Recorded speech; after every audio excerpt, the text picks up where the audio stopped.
Opozita e Bashkuar do të mund të merrte të mbante qëndrime të tjera, ndoshta shumë të forta, sepse ky është momenti që kjo opozitë të nxjerrë në pa dhe të evidentoj akoma dhe më shumë problemet, duke fituar akoma dhe më shumë besimin e qytetarëve. Si e shikon opozitën në këto kushte? Opozita nuk ka asnjë rol.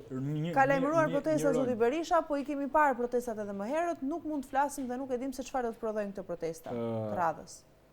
Opozita për këto dy zhvillime nuk ka ndonjë rol. Tani të jemi realist. Unë vi vetë në radhë të opozitës. Opozita duhet ta shfrytëzojë në çdo vend të botës, duhet ta shfrytëzonte më së miri këtë situatë. Këto nuk kanë ardhur si pasojë e politikës. Gjithë këto zhvillime, gjithë këto goditje. Drejtësia është marrë me politikën. Ndërkohë në vend normal ku nuk prodhohet para politik, po prodhohet politik, pra që opozita tjetë ajo që do godasë etj. Pra dakord, ti është lehtësuar puna e opozitës. Pse nuk vepron opozita? Këtë po them pra, që tani t'japim Cezarit atë që i takon Cezarit. Ka qenë drejtësia që ka godit këto figura dhe tani do duhej që opozita të kapitalizonte, ta materializonte këtë gjë në rezultat.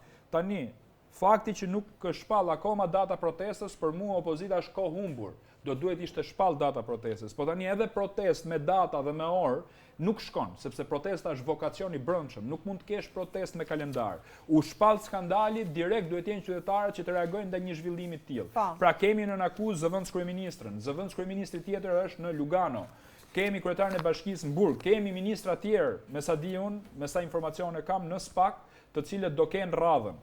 Tani opozita do duhet të jetë në shesh. O largojmë Ramën ose është fundi i opozitës, ka thënë zoti Berisha. Sikur të jetë fundi i opozitës, çfarë ndodh? Tani fundi i opozitës nuk mund të jetë, po shiko, ne duhet jemi të qartë politikisht se çfarë kërkojmë. Ose Ramën, zoti Berisha nuk e ka larguar dot dhe ka treguar, as me protesta, as me zgjedhje. Tani si do ndodh kjo?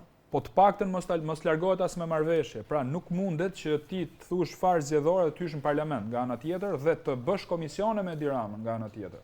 Pra, do duhet që ne të jemi të qartë për sa i përket 11 majit, cili është qëndrimi zyrtar i Partisë Demokratike për 11 majin.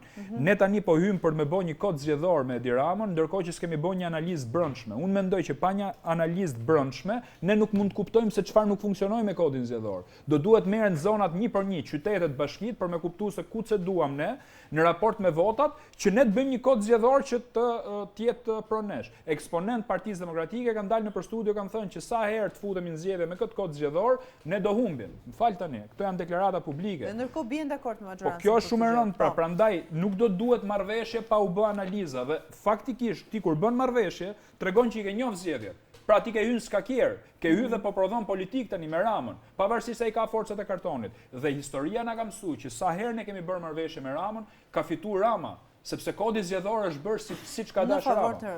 Atëherë këtu ka dy rrugë. Në rast se ky zotëri ka vjedh zgjedhjet dhe ta mbaroj, ka dy rrugë për mendimin tim. S'kemi shumë kohë. Po, o kjo protesta, po ka dhe i protestë tjetër që na mësoi faktikisht një emigrant shqiptar në Greqi. Që ishte? Ai zotëria ju vra djalit të aksidentit rrugor me trenat. Filli vetëm nisi grevuria.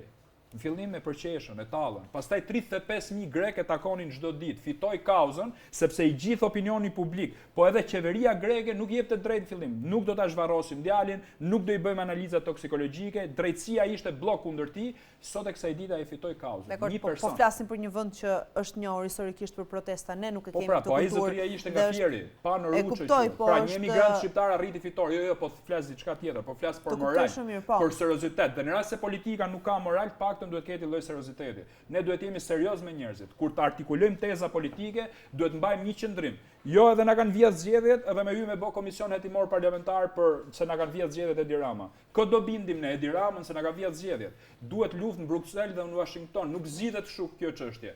Duhet ndërgjegjësim për ndërkombëtarët. Pra nuk mundet që të bëjmë marrëveshje me Ramën, sepse Rama është problemi që të kanë vjedh zgjedhjet apo. Dakor, derisa opozita ta kuptojë këtë gjën, sigurisht ne do të vijojmë të flasim si media dhe do të analizojmë. Po. Patjetër.